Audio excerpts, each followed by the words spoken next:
तो बेहतरीन हमारी पीडीएफ जो है वो इस एप्लीकेशन ने जनरेट कर दी है। हमने सिंपल इसको एक टॉपिक दिया, उसके बाद इसने हमसे 2-4 सवाल पूछे।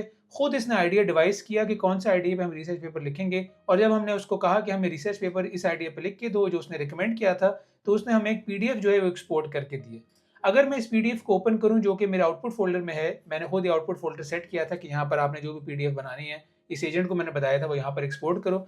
अगर मैं उसको ओपन करूँ तो मैं आपको दिखाता हूँ, अनबिलीवेबल है ये कि सिंपल सिर्फ 2-4 लाइन से या 2-4 बातों से आप जो है वो इस तरह की एक डाउनलोडेबल, एक रेडी टू पब्लिश पीडीएफ जो है वो आप जनरेट कर रहे हैं। ये देखिए इंट्रोडक्शन लिखा है, इसमें सारी रेफरेंसेस दिए हैं, रिलेटेड वर्क की उसने पूरी एक फाइल बनाई है, हाइब्रिड प्रॉम्प्टिंग स्ट्रेटजीज उसने यहाँ पर बताई हैं। तो ये अनबिलीवेबल बात है कि हमारा पूरा एंड टू एंड कितना लंबा इसने पेपर जो है वो जनरेट करके दिया है, डिस्कशन और फ्यूचर वर्क भी बताई है और कंक्लूजन लिखे हैं। और इंटरेस्टिंग बात यह कि इसने 6 रेफरेंसेस भी दिए हैं जो कि रीसेंट पेपर्स के हैं, 2025 आप देख सकते हैं। हाय एवरीवन, आज की वीडियो में हम बनाने जा रहे हैं एक ऐसी माइंड ब्लोइंग जेन एप्लीकेशन जो कि फ्यूचर रिसर्च का तरीका ही बदल देगी। इस एप्लीकेशन का नाम मैंने रखा है एआई रिसर्चर।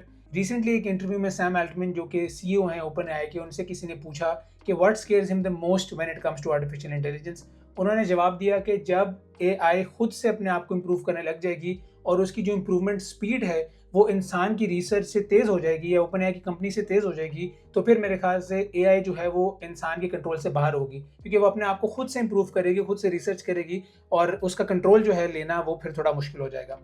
इसी फ्यूचर की तरफ एक छोटा सा कदम जो है वो आज हमारा प्रोजेक्ट है, जिसमें हम बनाएंगे एक ऐसा एआई एजेंट जो इंटरनेट से खुद से रियल टाइम रिसर्च पेपर जो है वो स्क्रैप करता है, पीडीएफ्स को समझेगा और इंपॉर्टेंट इंफॉर्मेशन को फिल्टर करके नए आइडियाज और मेथोडोलॉजीज क्यूरेट करेगा। ये बेसिकली काम रिसर्चर्स का होता है जो कि ऑलरेडी बिल्ड रिसर्च पे नए आइडियाज जो है वो बनाते हैं और उनको टेस्ट एंड ट्राई करते हैं, लेकिन हमारा आज का एजेंट जो है वो खुद से सारा काम करेगा। और सबसे अमेजिंग बात यह है कि ये एंड पे एक ready for publication research paper in PDF form जो है वो आपको बनाकर देगा। इस प्रोजेक्ट में हम सीखेंगे कि कैसे एआई एजेंट्स बनाए जाते हैं यूजिंग LangGraph।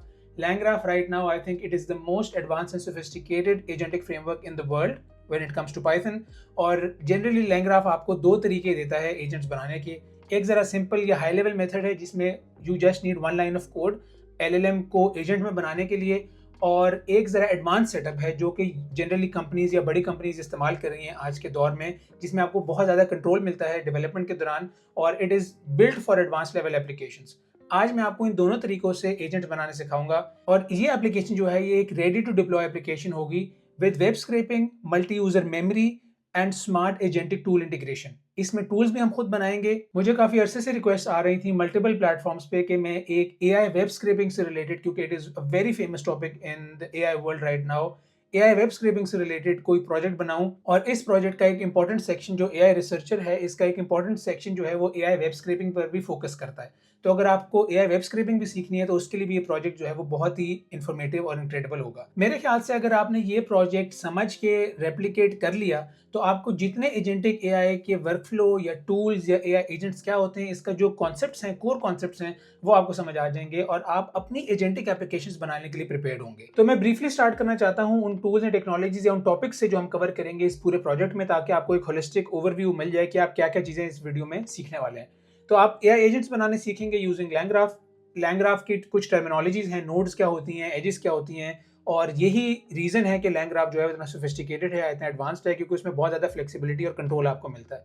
ये सारी चीज़ें मैं आपको इन डेप्थ एक्सप्लेन करूंगा, सारे कॉन्सेप्ट्स क्या होते हैं आसान अल्फाज में, ताकि आप जो है इस कॉम्प्लेक्स टॉपिक को आराम से समझ सकें। उसके बाद हम देखेंगे agentic workflow with tools. Of course जैसे मैंने बताया कि टूल्स जो है वो हम खुद डेवलप करेंगे इस प्रोजेक्ट में, और हम देखेंगे कि एजेंट एक टूल्स के साथ किस तरह इंटरेक्ट करता है और उनको बिल्ड कैसे करना है। नेक्स्ट टॉपिक हमारा एजेंटिक वेब स्क्रैपिंग है, और हम इस सारे जो एजेंटिक वर्कफ्लो है उसमें LLM जो इस्तेमाल कर रहे हैं वो गूगल का Gemini 2.5 प्रो इस्तेमाल करेंगे। जैसे मैंने बताया कि जेन ऐप डेवलपमेंट जो है वो LangGraph, LangChain और बहुत सारे जो आप टूल्स एंड टेक्नोलॉजीज यहाँ देख सकते हैं जिनके लोगोज वो हम इस्तेमाल कर रहे हैं। और फ्रंट एंड के लिए हम स्ट्रीमलेट इस्तेमाल करेंगे, बहुत बेसिक फ्रंट एंड जो हम सेटअप करेंगे, क्योंकि हमारा मेन गोल यहाँ पर फ्रंट एंड डेवलप करना नहीं है। हमारा यहाँ मेन गोल जो है वो हमने एक जेन्युइन एप्लीकेशन डेवलप करनी है। फ्रंट एंड जो है वो आप उसको ट्वीक करके और इम्प्रूव कर सकते हैं, तो हम एक बेसिक फ्रंट एंड बनाएंगे यूजिंग स्ट्रीमलेट। मेन हमारा जो फोकस होगा वो एआई के ऊपर होगा, लॉजिक के ऊपर होगा, और एक पूरी end to end genuine application के ऊपर होगा। उसके बाद जो टूल्स हम बनाएंगे वो 3 किस्म के टूल्स होंगे। एक तो हम लिटरेचर रिव्यू का टूल बनाएंगे। आर्काइव जो है ये मेरे ख्याल से कोई भी इंसान अगर रिसर्च से रिलेटेड है उसको इस नाम का पता होगा। ये एक वेबसाइट है या एक डेटाबेस है जहाँ पर सारे रिसर्च पेपर्स जो हैं वो पब्लिश होते हैं, या बहुत ज़्यादा रिसर्च पेपर जो है यहाँ पर अवेलेबल हैं। मैंने खुद जब अपना मास्टर्स का थीसिस लिखा तो मैंने जितने पेपर्स साइट किए थे अपने रिपोर्ट में, वो सारे आर्काइव से मैंने उठाए थे, या आर्काइव से मैंने उनको डाउनलोड करके इस्तेमाल किया था। हम वेब स्क्रैपिंग करेंगे, हम पेपर्स जो हैं उनको पढ़ेंगे और उनको PDF के थ्रू डाउनलोड करके देखेंगे कि किस तरह उसमें से डेटा एक्सट्रैक्ट करना है। और जो तीसरा हमारा फाइनल टूल है, उसमें हम रेडी टू पब्लिश एक research paper in PDF form export करेंगे, ताकि हम जो है अगर हमने किसी जर्नल में या कहीं पर पब्लिश करने के लिए पेपर भेजना है तो उसको हम सिंपल सबमिट करा सकें। तो ये हमारे बेसिकली टॉपिक्स थे।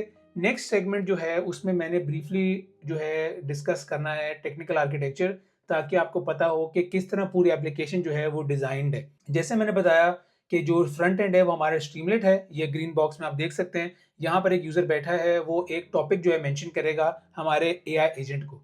AI एजेंट जो है it is built on Gemini 2.5 pro, जो गूगल का मेरे ख्याल से one of the strongest LLM है, जैसे आपने पिछली स्लाइड में देखा।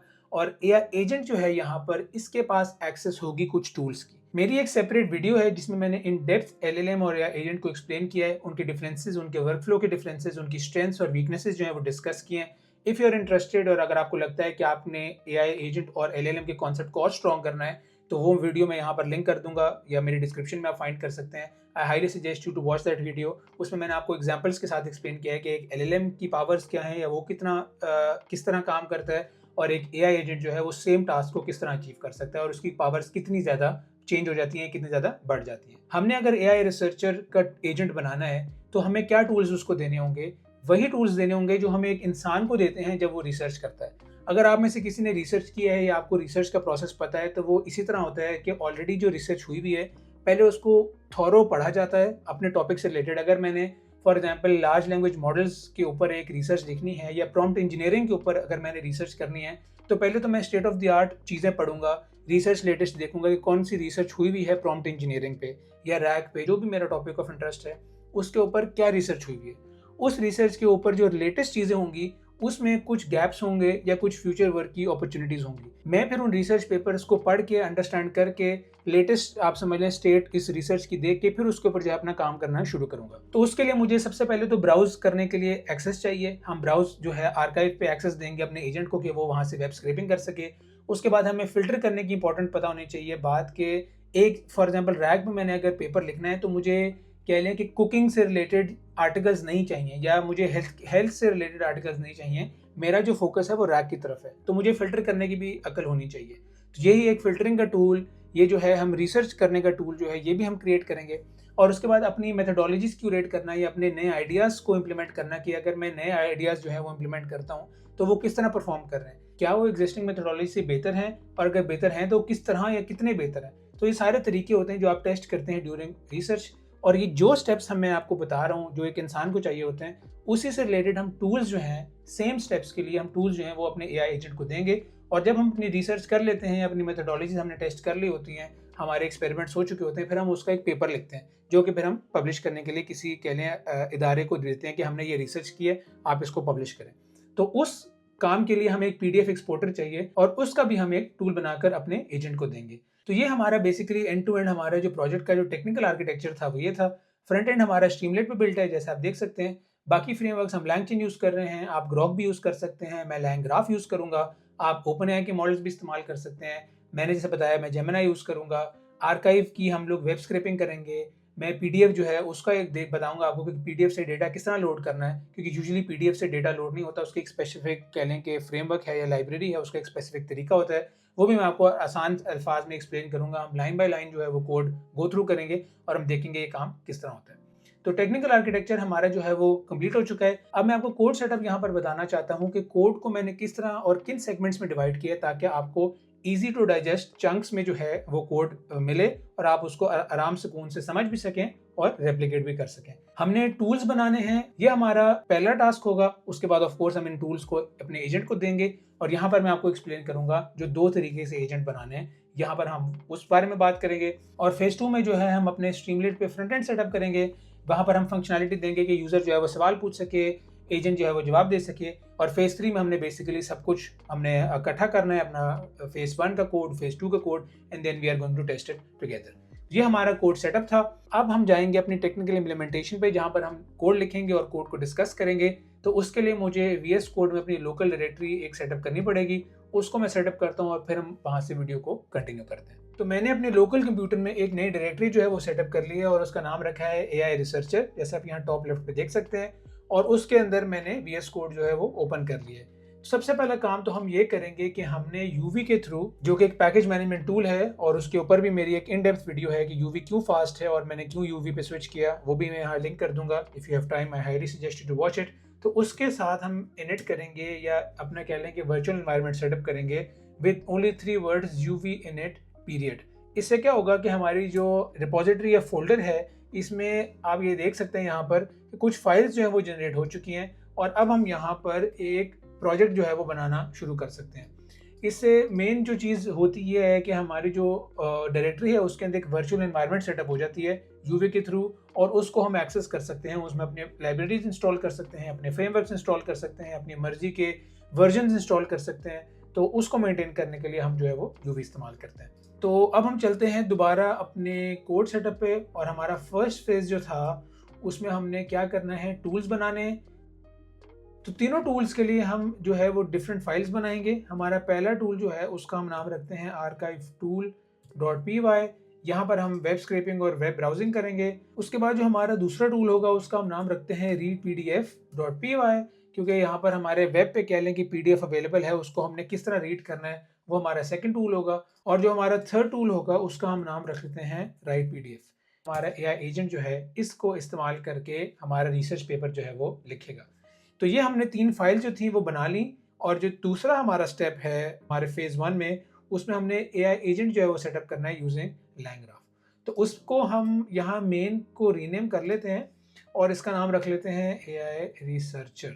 ये बेसिकली आपको कुछ लाइंस ऑफ कोड नज़र आ रहा है, ये हमने नहीं लिखी। जब हमने यूवी इनिट डॉट किया था तो ये जो है एक मेन डॉट पी वाई की खुद यूवी फाइल बनाता है और उसके अंदर हमेशा ये लाइन जो है वो क्रिएट कर लेता है। ये हमें नहीं चाहिए, इसको हम कर लेते हैं क्लोज। तो यहाँ पर अब हमारी जो मेन फाइल्स थी हमारे फेज़ 1 की वो हमने बना ली हैं। सबसे पहले हम शुरू करते हैं आर्काइव टूल का जो हमारा फाइल है उससे। तो इस टूल का बेसिकली काम ये होगा कि ये आर्काइव पे जाके, जो मैं आपको दिखाता हूँ, आप इसको खुद भी एक्सेस कर सकते हैं। फॉर एग्जांपल archive.org, ये एक वेबसाइट है। यहाँ पर आप जो है डिफरेंट रिसर्च पेपर जो हैं उनके साथ आप इंटरेक्ट कर सकते हैं और आप देख सकते हैं कि लेटेस्ट क्या चीज़ जो है वो रिसर्च में चल रही है। तो आर्काइव में लिखा हुआ है कि it is an open access archive for nearly 2.4 million scholarly articles in the field of physics, mathematics, computer science, quantitative biology, quantitative finance, statistics, electrical engineering, system science and economics. तो main बात यह है कि यहाँ पर आप जो latest papers publish हो रहे हैं उनको एक्सेस कर सकते हैं। देखिए, देख सकते हैं कंप्यूटर साइंस के अंदर क्या चीज़ चल रही है।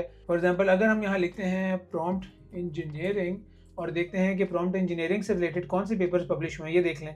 ये कुछ पेपर्स उसने दिखाने शुरू कर दिए हैं। रोबस्ट अनोमली डिटेक्शन इन ORAN, leveraging LLMs against data manipulation attacks. यहाँ पर प्रॉम्प्ट इंजीनियरिंग के बारे में बात हुई भी है। तो इस तरह आप बेसिकली इस वेबसाइट से अपने जो कह लें रेलेवेंट रिसर्च पेपर्स हैं उनको ब्राउज कर सकते हैं। अगर मैंने प्रॉम्प्ट इंजीनियरिंग पे रिसर्च करनी है तो यहाँ पर मैं आऊँगा, सर्च में प्रॉम्प्ट इंजीनियरिंग लिखूंगा और जो कह लें कि टॉप रिसर्च पेपर्स मुझे शो होंगे उनको पढ़ूंगा और वहाँ से मुझे इन्फॉर्मेशन आएगी कि आजकल रिसर्च में मेरी फील्ड में या प्रॉम्प्ट इंजीनियरिंग की फील्ड में क्या चल रहा है।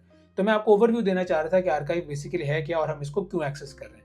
अब ये जो काम है बेसिकली जो मैंने किया, मैं खुद गया, मैंने रिसर्च की, मैंने प्रॉम्प्ट इंजीनियरिंग लिखा या मैंने कोई भी टॉपिक लिखा, ये जो सारा काम है, ये इस काम के लिए हमने अब एक टूल बनाना है और उस टूल को हम लिखेंगे इस आर्काइव टूल की फाइल में। तो इसके लिए मैं कुछ स्टेप्स जो हैं वो बना लेता हूँ। स्टेप 1 में तो हमने करना है एक्सेस आर्काइव यूजिंग URL। हमने खुद तो वेबसाइट पे जाके नहीं काम करना, हमने इस टूल के अंदर एक ऐसा फंक्शन बनाना है जो कि कह लें कि हमारे URL हम उसको दें या हम एक टॉपिक दें, उसके अगेंस्ट वो खुद URL सेटअप करे और वहाँ से हमें लेटेस्ट जो रिसर्च पेपर्स हैं वो ला के दे। अब जो दूसरा स्टेप होगा वो ये होगा कि अब जो हमें जो रिस्पांस आता है, बेसिकली जो हम कह लें कि URL पे हम जब कॉल भेजेंगे तो जो रिस्पांस आएगा हमारे फंक्शन को वो HTML में आएगा।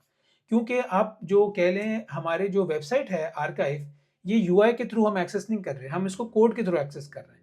तो जो HTML हमें ब्राउज़र पे इस तरह कह लें कि अच्छी नज़र आ रही है, इसको एक डिफरेंट तरीके से हमें नज़र आएगी जब हम कोड के थ्रू उसको एक्सेस करेंगे। वो भी मैं आपको बताऊंगा कि किस तरह नज़र आती है और उसको किस तरह हमने पार्स करना है, लेकिन वो हमें एक डिफरेंट तरीके से XML जो है वो रिटर्न होगी। तो पार्स XML का हम एक फंक्शन बनाएंगे कि जो हमें XML रिटर्न हो रही है हमें सारी चीज़ें नहीं चाहिए, उसमें कुछ हेडर्स होंगे, उसमें कुछ यूजलेस इन्फॉर्मेशन होगी जिसकी हमें ज़रूरत नहीं है, उसको हमने किस तरह फ़िल्टर डाउन करना है। और स्टेप 3 में हमने जो ऑलरेडी हम कोड लिख चुके हैं, जो फंक्शनैलिटीज़ हम लिख चुके हैं, उसको हमने टूल में कन्वर्ट करना है। ये हमारे 3 बेसिक स्टेप्स थे जो हमने आर्काइव टूल के लिए बनाने हैं, जो कि हमारे इंटरनेट पे जाएगा, रिसर्च करेगा और हमें इन्फॉर्मेशन जो है वो ला के देगा। इन्फॉर्मेशन क्या होगी? उसमें रिसर्च पेपर का नाम हो सकता है, वो पब्लिश कब हुआ है, उसकी समरी हो सकती है, ताकि हमारे एजेंट को पता चले कि क्या ये रिसर्च पेपर हमारे काम के लिए ज़रूरी है या नहीं है। अगर ज़रूरी है तो उसको फर्दर फिर PDF जो हमारा दूसरा टूल है रीड PDF, उसके थ्रू उस पेपर को एक्सेस करेगा, जहाँ उसकी PDF पड़ी हुई है आर्काइव के ऊपर, वहाँ से उस PDF को डाउनलोड करेगा या उसके जो कह लेंगे इन्फॉर्मेशन है उसको पार्स करेगा, और फिर हम बाकी टूल्स में उसको बनाएंगे कि किस तरह हमने उसके ऊपर से काम करना है। लेकिन मेन चीज़ हमारी आर्काइव टूल के अंदर ये है कि हमने उस वेबसाइट को एक्सेस करनी है और वहाँ से हमने टॉपिक के अगेंस्ट पेपर जो है वो ब्राउज करना है। तो सबसे पहले हम अपना जो फर्स्ट स्टेप है उस पर अपना काम शुरू करते हैं, और इस फर्स्ट स्टेप के लिए जो हमारा काम करना है उसके लिए जो हमें मेन इंपॉर्टेंट डिपेंडेंसी चाहिए वो है रिक्वेस्ट्स की। तो वो हम यहाँ लिखते हैं, और इसको ऐड करने के लिए अगर मैं अपना टर्मिनल क्लियर करूँ तो UV के साथ जब हम भी कोई भी नया फ्रेमवर्क या लाइब्रेरी ऐड करते हैं उसकी बड़ी सिंपल कमांड है UV ऐड रिक्वेस्ट्स, और ये बहुत ही जल्दी आपका जो लाइब्रेरी है उसको इंस्टॉल कर देगा। तो हमारा मेन काम यहाँ हो चुका है, हमने अब करना है इम्पोर्ट रिक्वेस्ट्स। हम एक बेसिक ट्राई क्या करेंगे, एक URL बनाएंगे। इस तरह का हमने बेसिकली एक URL बनाना है जो यहाँ पर अवेलेबल है, और उस URL को हम हिट करेंगे अपने पाइथन कोड के थ्रू। और वो जो URL है वो मैंने कह लें कि ऑलरेडी बनाया हुआ है, बहुत सिंपल URL है, उसमें इतनी कोई साइंस नहीं है, लेकिन वो करता क्या है कि वो export.archive.org की जो API है उसको हिट करता है, और उस API कॉल में क्वेरी वो भेजता है कुछ चीज़ें। वो क्या कह रहा है कि जो हमारी सर्च क्वेरी के अंदर जो हमारी मेन टॉपिक है वो हमारा ये क्वेरी होगी। यहाँ पर हम अपना बेसिकली जो टॉपिक है वो पास करेंगे। उसके बाद हमें मैक्सिमम रिजल्ट्स भी चाहिए, हमें कह लें कि 200 या 2000 पेपर्स नहीं चाहिए, हमें एक लिमिटेड अमाउंट ऑफ टॉप कह लें 5 या 10 या 20 हमें पेपर्स चाहिए, वो हम यहाँ पर मेंशन करेंगे। तो हम एक API कॉल भेज रहे हैं आर्काइव को जिसमें हम कुछ चीज़ें जो है वो मेंशन कर रहे हैं। एक चीज़ हमारी टॉपिक होगी, एक हमारा मैक्सिमम रिजल्ट्स होगा कि हमें कितने टॉप जो कह लें रिसर्च पेपर्स हैं वो चाहिए। उसके बाद हमने सॉर्टिंग एल्गोरिथम बताया है, हमने यहाँ पर लिखा है कि हमें मैक्सिमम रिजल्ट जो है वो 10 चाहिए फॉर एग्जांपल। तो टॉप 10 किस लिहाज से, टॉप 10 पेजेस के अमाउंट के लिहाज से, टॉप 10 लेटेस्ट पब्लिकेशन डेट के लिहाज से, टॉप 10 रिव्यूज़ के लिहाज से। तो जो टॉप 10 की हमें रीज़न देनी है कि किस बेस पे वो टॉप 10 होगा, वो हमने यहाँ बताया कि it should be sorted by submitted date, कि मतलब कि लेटेस्ट जो सबमिशन हुई है वो हमें चाहिए, और लेटेस्ट सबमिशन को हमने जो ऑर्डर करना है वो डिसेंडिंग करना है। मतलब असेंडिंग तो हम ये करेंगे कि अगर जो सबसे पहला रिसर्च पेपर पब्लिश हुआ होगा वो हमें आ जाएगा, हमें वो नहीं चाहिए, हमें लेटेस्ट टॉप 10 चाहिए। तो ऑर्डर में हमने डिसेंडिंग करना है और हमें टॉप 10 जो है वो चाहिए। हमने यहाँ पर क्वेरी अभी मेंशन नहीं की, मैं यहाँ क्वेरी मेंशन करता हूँ, और जो दूसरी चीज़ हमें मेंशन करनी है वो है हमारे मैक्स रिजल्ट्स। तो मैक्स रिजल्ट्स अगर हम फॉर एग्जांपल 10 रखें और क्वेरी हम लिख लें फॉर एग्जांपल प्रॉम्प्ट इंजीनियरिंग, यहाँ पर हम इसको टेस्ट करेंगे साथ साथ कि अगर हम ये दो चीज़ें करें। मैं ये स्टेप्स जो हैं वो उनको थोड़ा सा नीचे ले जाता हूँ क्योंकि हमारी इसकी ज़रूरत नहीं है अभी इस फेज़ में कम से कम। तो यहाँ हमने क्वेरी जो है, हमारा टॉपिक जो है वो हमने प्रॉम्प्ट इंजीनियर रखी है, हमने जो रिजल्ट्स हमें चाहिए वो हमने फॉर एग्जांपल 10 रखे हैं, और हमने इस रिक्वेस्ट लाइब्रेरी के थ्रू हमने गेट भेजा है इस URL पे, जो कि एक बेसिकली एक API एंड पॉइंट है जैसे आप देख सकते हैं, और हमारे क्वेरी पैरामीटर्स भी इसमें एग्जिस्ट करते हैं। तो अब हम इस रिस्पॉन्स को करते हैं प्रिंट, और देखते हैं कि इस रिस्पॉन्स बॉडी में हमें क्या चीज़ जो है वो अवेलेबल होती है। तो इसको रन करने का बड़ा आसान तरीका है UV run archive tool.py। तो आइडियली हमें 200 आना चाहिए। देखें 200 का मतलब है कि जो हमारा कोड है, मतलब जो हमारी रिक्वेस्ट थी वो सक्सेसफुल थी और हमें रिस्पॉन्स कोई आया है, लेकिन अभी हमने सिंपल रिस्पॉन्स जो है वो प्रिंट किया है। इसके अंदर डेटा मौजूद है, लेकिन उस डेटा को हमने एक्सेस करना है। उस डेटा को हमने किस तरह एक्सेस करना है, या उसके कुछ डिफरेंट ऑब्जेक्ट्स को किस तरह एक्सेस करना है। अगर हमें सिंपल कोड प्रिंट करना है तो उसका क्या तरीका है, उसका तरीका है डॉट स्टेटस कोड। तो यहाँ पर हमें स्टेटस कोड जो है वो नजर आ जाएगा। फॉर एग्जांपल अगर हम लिखें यहाँ स्टेटस कोड और इसको प्रिंट करें, तो अब पहले तो हमें सिंपल 200 एक वियर्ड तरीके से आया था, अब हमें सिंपल सिर्फ 200 जो है वो नजर आएगा। इसी तरह आप डिफरेंट चीज़ें और चीज़ें भी एक्सेस कर सकते हैं। इस रिस्पॉन्स, ये काइंड ऑफ डिक्शनरी होती है, ये एक ऑब्जेक्ट है, इसके अंदर बहुत सारी इंफॉर्मेशन जो है वो एम्बेडेड है। अगर तो हमें रिस्पॉन्स का जो टेक्स्ट आया है, रिस्पॉन्स टेक्स्ट, ये चीज़ हमें चाहिए। तो उस रिस्पॉन्स के अंदर एक और चीज़ जो है वो एग्जिस्ट करती है, वो है टेक्स्ट। जब हम रिस्पॉन्स डॉट टेक्स्ट करेंगे तो यहाँ पर एक बहुत बड़ा HTML आपको ऑब्जेक्ट नजर आएगा, बड़ा वियर्ड अपने टर्मिनल पे। वो हम देखते हैं उसको हमने किस तरह जो है वो सेटअप करना है। चेंजेस में सेव करता हूँ और फिर हम दोबारा इसको रन करते हैं। तो ये देखें, आप देख सकते हैं यहाँ पर अब हमें रिसर्च जो हमारे आर्टिकल्स थे वो XML फॉर्म में है। यहाँ पर आप देख सकते हैं कि ऑथर के नाम, ये XML फॉर्म है जिसमें हमें टॉप 10 आर्टिकल जो है वो नजर आए। ये हम अगर टॉप 10 हम इसको ख़त्म करते हैं टॉप 10 को, और हम सिर्फ एक आर्टिकल हम यहाँ चेक करें अगर फॉर एग्जांपल, तो मेरे ख्याल से हमें समझना आसान होगी। ये देखें, एक स्टेटस कोड आ गया हमारे पास 200 जो कि हमने पहली लाइन में प्रिंट किया था, और उसके बाद हमारे पास टेक्स्ट आया, स्टेटस टेक्स्ट। ये वो XML ऑब्जेक्ट है जो हमें रिटर्न हुआ है। इसके अंदर क्या चीज़ें हैं वो मैं आपको बताता हूँ। इसके अंदर हमारे पास मुख्तलिफ चीज़ें जो है वो अवेलेबल हैं। सबसे इंपॉर्टेंट बात तो यह है कि हमारे पास एक ID है रिसर्च पेपर की। उसके बाद कह लें कि इसकी अपडेटेड इन्फॉर्मेशन है।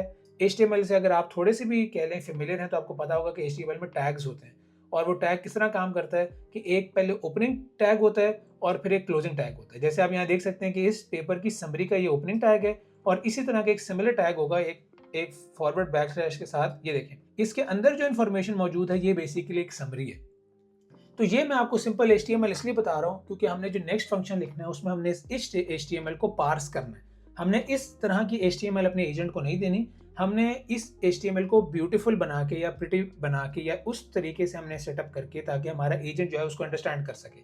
हमारे एजेंट को ये यूजलेस इन्फॉर्मेशन, टैग्स और ये जितनी चीज़ें हैं ये हमने नहीं देनी। हमने डेटा क्लीन करके अपने एजेंट को जो है वो पास करना है। तो मैं बेसिकली आपको सिंपल ये बताना चाह रहा था कि ये जो HTML इन्फॉर्मेशन है ये हमें इस फॉर्म में वापस आएगी, और हमने नेक्स्ट फेज में क्या करना है कि इस जो रिटर्न हो रही है इन्फॉर्मेशन, इस इन्फॉर्मेशन को हमने पार्स करना है, और हमारी जो सिर्फ जो हमारे काम की इन्फॉर्मेशन है ना वो हमने रिट्रीव करनी है। अंदर इसके बिल्ट इन लिंक्स हैं एटम के, ये वाला, और इसकी इनकोडिंग के बारे में बताया हुआ है, ये वर्जन बताया हुआ है। ये सारी चीज़ें हमारे लिए यूजफुल नहीं है, तो इनको हम लोग डिस्कार्ड करेंगे और जो रिक्वायर्ड इन्फॉर्मेशन है उसको हम कीप करके अपने एजेंट को रिटर्न करेंगे। तो इसका आसान तरीका ये है कि हम एक पार्सिंग फंक्शन लिखें, और उस पार्सिंग फंक्शन से पहले हम जो हमारा एग्जिस्टिंग कोड है इसको हम एक फंक्शन में कन्वर्ट कर लेते हैं। और कन्वर्ट करने के लिए मैं अपने थोड़े से चीज़ें जो है वो कॉपी पेस्ट करता हूँ। यहाँ पर मैंने एक फंक्शन बना लिया है सर्च आर्काइव पेपर्स के नाम से। इसमें हम एक टॉपिक देंगे, टॉपिक के बाद हम एक मैक्स रिजल्ट्स बताएंगे कि हमें कितने चाहिए। तो जो कह लें मैक्स रिजल्ट्स में यहाँ पर मैंने हार्ड कोड किए हुए थे वो मुझे अब नहीं चाहिए। यहाँ पर इशू सिर्फ ये है कि अभी जो हम क्वेरी दे रहे हैं वो हमें पता है कि करेक्ट है, और इसके अंदर कोई ऐसा हम यूजलेस कह लें करेक्टर नहीं भेज रहे जो कि हमें फ्रंट एंड से आ सकता है या हमारे स्ट्रीमलेट एप्लीकेशन का यूज़र जो है वो इस्तेमाल कर सकता है। और क्योंकि मैंने कोशिश की है कि इस एप्लीकेशन को हम प्रोडक्शन ग्रेड एप्लीकेशन बनाएं, एक ऐसी रोबस्ट एप्लीकेशन बनाएं जो कि टेस्टिंग करे और चेक करे कि कहीं से अगर गलती आ रही है फ्रंट एंड से तो उसको वो टेस्ट करके फिर पार्स करे। ऐसा ना हो कि अगर यूज़र कोई ऐसा करेक्टर पार्स भेजता है फॉर एग्जांपल इस तरह का, या कोई ऐसा करेक्टर भेजता है जो कि आर्काइव की API अलाउ नहीं करती जिस पे रिस्पॉन्स, फॉर एग्जांपल इस तरह के अगर कोई क्वेरी भेजता है तो फिर हमारा रिस्पॉन्स जनरेट नहीं होगा। तो ऐसे कैरेक्टर्स जो यूजलेस हैं या जिनके अगेंस्ट कोई रिसर्च पेपर नहीं आ सकता, उन कैरेक्टर्स को हमने रिमूव करना है, और एक क्लीन कह लें कि एक स्ट्रिंग जो है वो हमने अपने API को भेजनी है। जैसे मैंने आपको इंट्रोडक्शन में भी बताया था कि मेरी कोशिश है कि इस एप्लीकेशन को एक प्रोडक्शन ग्रेड एप्लीकेशन बनाऊं, तो उसके लिए हर फेज़ में हम कोशिश करेंगे कि ऐसी प्रैक्टिसेस फॉलो करें जो कि रियल लाइफ वर्ल्ड में इस्तेमाल होती हैं। और उनमें से एक ये है कि जब यूज़र से हमें इनपुट आएगी तो उसको हम थोड़ा सा क्लीन करेंगे before passing it to our API। और इस काम के लिए मैंने सिंपल 3 लाइनें लिखी हैं, 3 से 4 लाइनें, वो यहाँ पर मैं ऐड करता हूँ। वो ये कर रही हैं बेसिकली कि जो टॉपिक आ रहा है हमारे फंक्शन में यूज़र से, उसको हम सिंपल, अगर मल्टीपल टॉपिक्स हैं तो उसको हम क्वेरी में ज्वाइन कर रहे हैं। एक तो हमारी क्वेरी ये बन रही है, और दूसरा काम जो मैंने आपको बताया है कि जो करेक्टर होगा, जैसे फॉर एग्जांपल ये यूजलेस करेक्टर्स हैं, अगर इस तरह के करेक्टर आएंगे तो हम मेंशन करेंगे कि इनवैलिड करेक्टर है इन क्वेरी और उसको आप ठीक करें। तो ये हमारा बेसिक सेटअप जो है वो कंप्लीट हो जाएगा। और हम थोड़ी बहुत लॉगिंग भी सेटअप कर लेते हैं। यहाँ पर हम करते हैं print making request to arXiv API, और ये URL जो हमने बनाया है इसको हम यहाँ पर प्रिंट करेंगे। उसके बाद हमारी रिक्वेस्ट आ जाएगी, उसको हमें रिस्पॉन्स जनरेट करेगा, और यहाँ पर हम टेस्टिंग करेंगे कि अगर रिस्पॉन्स डॉट ओके है। अब रिस्पॉन्स जो है जैसे मैंने बताया था एक ऑब्जेक्ट है, इसमें मुख्तलिफ चीज़ें एग्जिस्ट कर सकती हैं। इसका स्टेटस कोड हो सकता है डॉट ओके, एक कह लें कि बूलियन वेरिएबल है जिसमें ट्रू या फॉल्स एग्जिस्ट करता है, और अगर तो ओके नहीं है रिस्पॉन्स, अगर तो कह लेंगे रिस्पॉन्स में कोई एरर थ्रो हुआ है, तो फिर हम एक वैल्यू जो है या एक एरर जो है वो रेज करेंगे। और वो रेस किस तरह होगा वो मैं आपको बताता हूँ। यहाँ पर हम एक लाइन प्रिंट कर रहे हैं कि API रिक्वेस्ट फेल्ड। हम स्टेटस कोड जो हमारा फेल्ड है वो हम यहाँ प्रिंट कर रहे हैं, और जो रिस्पॉन्स आया है उसका हम टेक्स्ट जो है वो यहाँ प्रिंट कर रहे हैं। उसके बाद हमने एक एरर रेस किया है कि bad response from archive API, उसमें हमने रिस्पॉन्स और रिस्पॉन्स का टेक्स्ट जो है वो पास किया। ये उस केस में होगा जब हमारा एरर जो है वो आया है इन द API कॉल।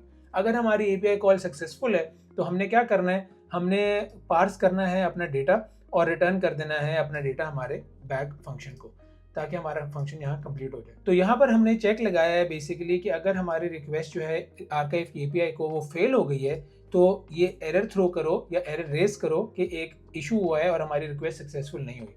लेकिन अगर सक्सेसफुल हो गई है तो करना क्या है कि जो हमारा HTML कंटेंट आया है फ्रॉम आर्काइव API उसको हमने पार्स करना है यूजिंग दिस फंक्शन। ये फंक्शन अभी हमने नहीं लिखा, ये हम अभी लिखेंगे, और इस फंक्शन के थ्रू पार्स करके जो हमारा क्लीन डेटा है, फॉर एग्जांपल जो हमें चीज़ चाहिए बेसिकली, वो चीज़ ही सिर्फ हम इस डेटा में स्टोर करो और वो रिटर्न कर दो, ताकि जो फंक्शन जब भी कॉल हो तो उसके रिटर्न में जो इन्फॉर्मेशन है वो क्लीन इन्फॉर्मेशन हो फ्रॉम द आर्काइव API।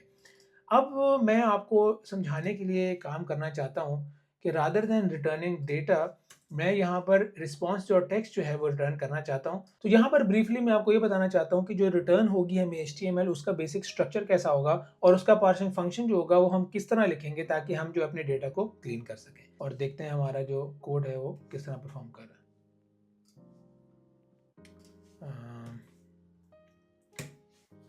ये देखें, तो पहले तो आप देख सकते हैं यहाँ पर कि हमारी जो प्रिंट स्टेटमेंट थी वो काम कर रही है। ये देखें, लिखा है making request to arXiv API, और यहाँ पर उसने ये URL है वो हमें बना के दिखाया है।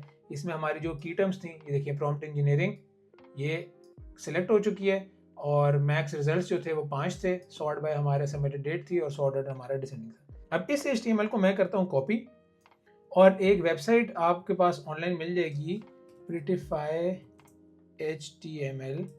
तो मैंने एक वेबसाइट पे HTML फॉर्मेटर जो है बेसिकली क्या करता है कि जो अनफॉर्मेटेड HTML है उसको एक ब्यूटीफुल तरीके से डिफरेंट कलर्स के साथ, ताकि हमें समझ आए कि इस HTML का स्ट्रक्चर क्या है और किस तरह एग्जिस्ट करती है, वो हमें जो है यहाँ पर उसने दिखाया है। मैं आपको ब्रीफली सिर्फ यहाँ पर ये स्ट्रक्चर दिखाना चाहता हूँ। हमारा HTML जो है वो इस तरह शुरू होगी इनकोडिंग के साथ। उसके बाद एटम जो है वो एक कह लें कि रैपिंग स्ट्रक्चर है HTML का। तो बेसिकली जब भी डेटा जो है वो बिटवीन सिस्टम या कंप्यूटर्स जो है वो एक्सचेंज होता है तो वो एक सर्टेन फॉर्मेट में होता है ताकि सारे कंप्यूटर्स उस डेटा को अंडरस्टैंड कर सकें।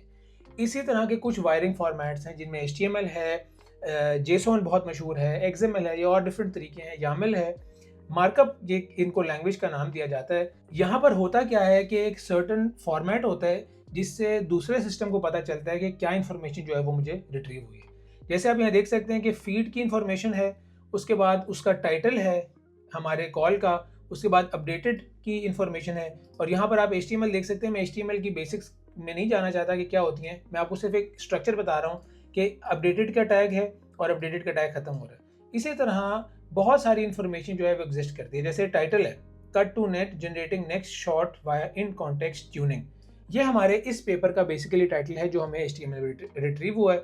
उसके बाद इसी पेपर की समरी है, ये इस तरह के टैग्स के अंदर एग्जिस्ट करती है, समरी का टैग। उसके बाद ऑथर के कुछ नाम है, ऑथर का पहला नेम है, फिर दूसरे ऑथर का नेम है, फिर थर्ड ऑथर का, जितने मल्टीपल ऑथर्स हैं इनके नाम है। उसके बाद यहाँ पर हमारी जो इंपॉर्टेंट चीज़ है जो मैं आपको दिखाना चाहता हूँ वो ये PDF फाइल का लिंक है।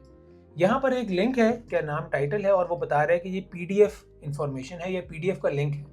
तो ये इन्फॉर्मेशन हमें चाहिए, हमें ऑथर का नाम भी हम रख लेंगे फॉर रेफरेंसेस, हमें समरी चाहिए आर्काइव से, हमें इस पेपर का टाइटल चाहिए। तो ये वो चीज़ें हैं जो हम पार्स करेंगे अपने फंक्शन में, जो अभी हम लिखेंगे, और इस XML से हम एक्सट्रैक्ट करेंगे ताकि हमारे पास सिर्फ रिक्वायर्ड इन्फॉर्मेशन रहे। अब ये इसके ओपन सर्च में क्या हो रहा है ये हमें इन्फॉर्मेशन नहीं चाहिए। उसके बाद ये फॉर एग्जांपल इसकी ID जो है वो हमारे लिए इतनी इंपॉर्टेंट नहीं है, हमें चाहिए पब्लिश डेट, हमें टाइटल चाहिए, समरी चाहिए, और ऑथर के नाम चाहिए, और एक PDF का लिंक चाहिए। एंट्री के नाम से जो है वो एग्जिस्ट करते हैं। ये पहली एंट्री है और ये एक एंट्री क्लोज होगी, इसका मतलब है एक पेपर खत्म हो गया। फिर ये दूसरी एंट्री है, फिर ये दूसरी एंट्री क्लोज होगी, इसका मतलब है दूसरा पेपर खत्म हो गया। फिर ये थर्ड है, इस तरह के 5 होने चाहिए, ये थर्ड खत्म हो गया।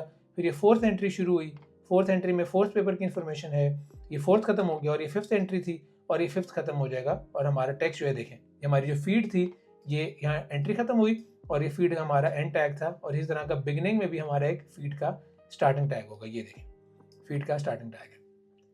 तो ये मैं आपको बेसिक XML का स्ट्रक्चर बताना चाह रहा था, और जो लोग HTML से फेमिलियर हैं उनके लिए तो बहुत एक आसान बात होगी और उनको पता होगा कि XML किस तरह काम करता है। हमारा जो नेक्स्ट स्टेप है बेसिकली वो इसी से रिलेटेड है, क्योंकि हमने अब एक पार्सिंग फंक्शन लिखना है जो कि HTML से हमारे रिक्वायर्ड डेटा को पार्स करेगा और हम उसको इस्तेमाल करेंगे अपने नेक्स्ट स्टेप में। इसको हम करते हैं क्लियर, और यहाँ पर हमने प्रिंट जो था यहाँ पर हम इसको ख़त्म कर लेते हैं और दोबारा अपना फंक्शन जो है वो इसी तरह बना लेते हैं। हमें रिटर्न बेसिकली डेटा करना है और एक पार्स आर्काइव XML जो हमारा फंक्शन है वो हमने बनाना है। तो हम किस तरह बनाएंगे उसमें हमने ऑलरेडी, जैसे मैंने बताया, मैंने चीज़ें लिखी हुई हैं। इसके लिए सबसे इंपॉर्टेंट चीज़ है वो क्या होगी कि XML जो कंटेंट इसके अंदर से आएगा, ये rest.text जो है इसके अंदर एक XML कंटेंट आएगा।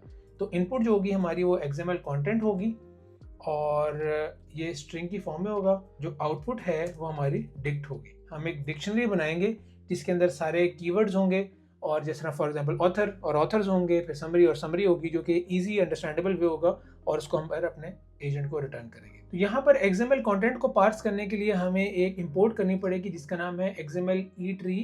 ये बेसिकली पाइथन की बिल्ट इन लाइब्रेरी है, और ये नॉर्मल स्ट्रिंग को, जो हम नॉर्मल स्ट्रिंग यहाँ पास कर रहे हैं बेसिकली होगी वो XML स्ट्रक्चर में, लेकिन एक स्ट्रिंग टाइप की होगी। उसको हम एक eTree या ET टाइप में कन्वर्ट करने के लिए इस लाइब्रेरी को इंपोर्ट कर रहे हैं। ये इतनी इंपॉर्टेंट बात नहीं है, सिंपल ये इसलिए इंपॉर्टेंट है ताकि हम अपनी XML को पार्स कर सकें।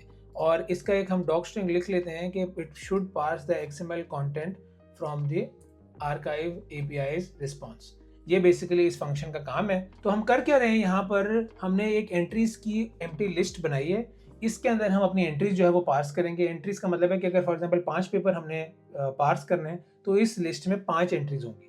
नेम स्पेसेस जो हैं यहाँ पर हमने एक NS के नाम से एक डिक्शनरी बनाई है जो कि सिंपल क्या कर रही है कि जो नेम स्पेस है बेसिकली वो एक लंबा URL जो है वो एग्जिस्ट करते हैं। हमने इसको शॉर्ट करने के लिए, ताकि आगे जब हम इस नेम स्पेस को रेफरेंस करें, उसके लिए हमने क्या किया है कि हमने सिंपल एक की बना लिया और उसके वैल्यू में ये चीज़ स्टोर कर दी है, ताकि हम जब आगे कोड में अपने इसको इस्तेमाल करना हो तो हम सिंपल एटम लिखें और इस नेम स्पेस डिक्शनरी से जो है वो इसके वैल्यू को रिट्रीव करें और आगे जो है वो एंट्री लिख दें। तो it is just a way to shorten a complicated URL। ये कॉम्प्लिकेटेड समझ लें URL है, इसको हर दफ़ा हम कॉपी पेस्ट करने से बेहतर है हमने एक डिक्शनरी बना ली है और उसको हम यूज़ कर रहे हैं अपने जो रिक्वायर्ड चीज़ें हैं उनको निकालने के लिए। नेम स्पेसेस समझने के लिए आसान तरीका ये है कि आप डिफरेंट तरीके की इंफॉर्मेशन जो है वो अपने XML कंटेंट में स्टोर कर सकते हैं और डिफरेंट तरह उसको लेबल कर सकते हैं। लेबलिंग जो है वो आप समझ लें, लॉजिकल सेपरेशन जो है डेटा की वो है एक नेम स्पेस, और हम जो है वो 2 किस्म की नेम स्पेसेस को हम गो थ्रू कर रहे हैं, एक एटम और एक आर्काइव। और हमने यहाँ पर क्या किया है, सबसे पहले तो हमने XML कंटेंट जो हमारा स्ट्रिंग था उसको हमने एक एलिमेंट ट्री बना लिया। एलिमेंट ट्री बनाने से फ़ायदा ये होता है कि अब हम ऑब्जेक्ट्स को पार्स कर सकते हैं और उनके ऊपर लूप कर सकते हैं। एक स्ट्रिंग नहीं रहा, स्ट्रिंग पे लूप जो है वो डिफरेंट तरीके से होता है। अब हम एंट्री बाय एंट्री ऑब्जेक्ट पे लूप करेंगे।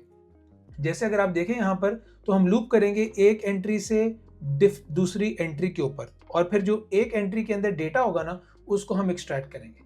तो यहाँ पर आप देख सकते हैं कि हम सबसे पहले लूप कर रहे हैं for entry in root.findAll atom.entry। यहाँ हो क्या रहा है बेसिकली कि एटम के बाद जो एंट्री ऑब्जेक्ट था उसको हम एक्सेस कर रहे हैं, और एटम के बाद एंट्री ऑब्जेक्ट का मतलब ये है कि ये जो लिंक था ये मैं आपको बताता हूँ किधर एग्जिस्ट करता है। अगर आप इसको सर्च करें तो आपको नज़र आएगा कि ये जो फीड है ना, इसके देखें XML नेम स्पेस ये आपको यहाँ नज़र आ रहा है और लिखा हुआ है एटम, जो हमने एटम लेबल कर दिया, बेसिकली पूरा URL है। इसके अंदर जाके हमें एंट्री जो है वो चाहिए। ये एंट्री है, यहाँ पर ये देखिए एंट्री लिखा हुआ है, ये एंट्री चाहिए, और ये एंट्री कौन सी है, ये बेसिकली जो टैग है इसके अंदर जो इन्फॉर्मेशन है वो हमने पार्स करनी है। और वो कह रहे हैं कि एंट्री इन root.findAll, यहाँ पर जितनी कह लें ऑथर्स हैं उसका हम डेटा यहाँ एक्सट्रैक्ट कर रहे हैं atom.name के अंदर। यहाँ पर हम जो नेम था ऑथर का, ये वाला चीज़ हम यहाँ पर एक्सेस कर रहे हैं, और उस कह लें कि इन्फॉर्मेशन को हम अपने ऑथर्स में स्टोर कर रहे हैं। ये देखें सिंपली एक्सट्रैक्ट ऑथर्स, यहाँ पर हमने ऑथर्स जो है वो स्टोर किए। कैटेगरीज जो है वो डिफरेंट टैग्स के अंदर हैं, वो इन्फॉर्मेशन यहाँ एग्जिस्ट करती है। अगर हम कैटेगरी को सर्च करें, कॉपी करें और यहाँ पर पेस्ट करें तो ये देखें ये कैटेगरी एग्जिस्ट कर रही है, उसके अंदर टर्म भी है। हमने कुछ यहाँ पर नहीं किया, हमने सिंपल एक लिस्ट के अंदर जो कैटेगरीज थी वो हमने एक्सट्रैक्ट कर दी। उसके बाद हमने जो PDF लिंक था वो हमने एक्सट्रैक्ट किया। मैंने आपको इन डेप्थ एक्सएमएल का स्ट्रक्चर सिखाया है या बताया है इस रिस्पॉन्स का, और वो यहाँ पर हम ये कर रहे हैं कि एटम के अंदर जो लिंक वाला कह लें वेरिएबल है, अगर हम यहाँ सर्च करें लिंक तो ये देखें, और यहाँ पर वो कह रहा है कि अगर उस लिंक के अंदर जो टाइप जहाँ पर आपको पीडीएफ मिलेगी ना, एप्लीकेशन स्लैश पीडीएफ, वो यहाँ पर आपको नजर आ रहा है, देखें टाइप एप्लीकेशन स्लैश पीडीएफ, तो उसका जो href है वो बेसिकली पीडीएफ का लिंक है। तो ये जो href है ना, ये बेसिकली अगर मैं इसको यहाँ कॉपी करूँ और मैं न्यू टैब में पेस्ट करूँ तो एक पीडीएफ जो है वो ओपन होना चाहिए। ये देखें, perfect. Cut to next, generating next shot by in context tuning, यही इंफॉर्मेशन जो है हमें यहाँ पर शो हो रही है, cut to next generating next shot by context tuning. तो यहाँ पर हमने इसका पीडीएफ जो थी वो भी एक्सट्रैक्ट कर ली, वो हमने देखा पहले कि इसकी टाइप ये हो, और उस ऑब्जेक्ट के हमने जो है href वो एक्सट्रैक्ट करना है, और यही काम हम यहाँ पर कर रहे हैं। अब हमने क्या करना है कि जो हमारी एंट्रीज थी, जो हमने यहाँ पर कह लें टाइटल निकाला, वो टाइटल यहाँ पर आ गया। उसके बाद हमने समरी जो थी वो निकाली, वो यहाँ पर आ गई। ऑथर्स जो थे वो हमारे यहाँ पर आ गए, कैटेगरीज जो थी वो हमारी यहाँ पर आ गई, और एक पीडीएफ जो थी वो हमारी यहाँ पर आ गई। तो जो एंट्रीज का हमारी लिस्ट थी उसके अंदर हमने एक ऑब्जेक्ट जो है वो सेटअप कर दिया है। उस ऑब्जेक्ट में हमारी एक रिसर्च पेपर की सारी इंफॉर्मेशन है, और इसी तरह हम लूप कर रहे हैं सारे एंट्रीज में, और वहां से इंफॉर्मेशन जो है वो रिट्रीव करके ला के दे रहे हैं। तो अब इसकी टेस्टिंग जो है वो हम करते हैं। यहाँ पर हमने किया क्या है कि जो हमारा एक्सएमएल कंटेंट था उसको हम इस फंक्शन में भेज रहे हैं, और उसका जो रिटर्न था वो हम अब इस क्लीन डेटा को कर रहे हैं। तो अब मैं दोबारा इस फंक्शन को करता हूँ कॉल यूजिंग सेम की टर्म्स, और देखते हैं किस तरह परफॉर्म करता है। टॉपिक हम रख लेते हैं प्रॉम्प्ट इंजीनियरिंग, और मैक्स रिजल्ट्स में हम रख लेते हैं 5। तो पहले तो एक्सएमएल रिटर्न हुई थी, अब हमें जेसॉन जो है वो रिटर्न होनी चाहिए। अगर मैं करूँ यहाँ प्रिंट, तो देखते हैं ये किस तरह परफॉर्म करता है, और दोबारा हम करते हैं अपना code run, UV run this. ये देखें, अब हमारे जेसॉन जो है वो रिटर्न हुआ है, और इसको भी हम दोबारा, क्योंकि ये ज़रा वियर्ड तरीके से, अब हम जेसॉन फॉर्मेटर लिखते हैं और जेसॉन को फॉर्मेट करके देखते हैं कि ये किस तरह जो है वो शो हो रहा है। एंट्रीज की हमारी लिस्ट थी, इसके अंदर 5 ऑब्जेक्ट होने चाहिए, 2 3 4 5, परफेक्ट। और हर ऑब्जेक्ट जो है उसके अंदर हमारे पास एक रिसर्च पेपर की इंफॉर्मेशन है। ये हमारा वो जिसको हम टेस्ट भी कर रहे थे, टाइटल, उसके बाद समरी आ गई, फिर ऑथर्स की एक लिस्ट है जिसमें सारे ऑथर्स होंगे, उसके बाद उसने कैटेगरीज बता दी, computer science, computer vision, computer science, artificial intelligence, ये कैटेगरीज बता दी, और पीडीएफ का लिंक भी जो है वो हमें शेयर कर दिया। तो अब यहाँ पर हमारे पास जो यूजलेस इंफॉर्मेशन थी एक्सएमएल के अंदर वो हमने पार्स कर ली है, यूजलेस डिस्कार्ड कर दी, और जो हमें चाहिए थी इंफॉर्मेशन वो हमने सिंपल यहाँ पर पार्स कर लिया।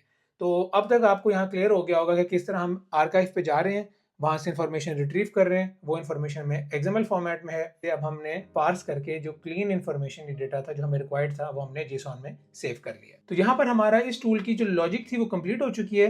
मैं अगर इसको क्लियर करूँ और हम देखें तो जो स्टेप 2 था वो ऑलरेडी हम कर चुके हैं, जिसमें पार्स एक्सएमएल था। इस फंक्शन के ऊपर मैं जो हूँ स्टेप 2 का कमेंट भी डाल देता हूँ।